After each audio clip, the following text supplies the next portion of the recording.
నా పేరు వినయ్ కుమార్ అండి. నేను తిరుపతి తిరుచానూరులో ఉంటాను. నేను సోలార్ పెట్టుకోవాలని చాలా చోట్ల కన్సల్ట్ చేశాను.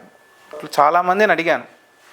అడిగితే వాళ్ళు ఒక్కొక్కరు ఒక్కొక్క ప్రైజు, ఒక్కొక్క ప్యానెలు, ఒక్కొక్క విధంగా చెప్పారు.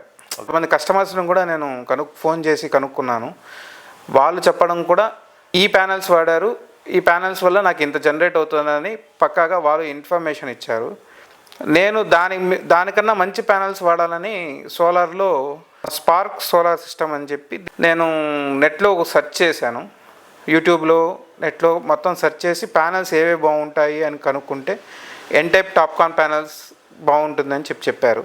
మోనోపర్క్ ప్యానెల్స్ వాడేవాళ్ళు సబ్సిడీతో కూడిన ప్లాంట్ని ఇన్స్టాల్ చేస్తామని చెప్పారు.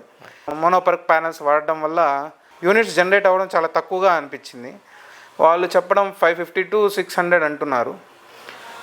మనకి ఎట్లేదన్నా కరెంట్ పోవడం ఇవన్నీ ఉంటుంది. ఏ స్టేట్ అయినా ఏ డిస్టిక్ అయినా పవర్ పోవడం అనేది కామన్. దాంతో నేను మన జనరేట్ చేసుకునే యూనిట్స్ వల్లే మనకి ఫ్యూచర్లో ఉపయోగపడుతుందనేసి స్పార్క్ సోలార్ సిస్టమ్ వల్లనే కన్సల్ట్ అయ్యాను.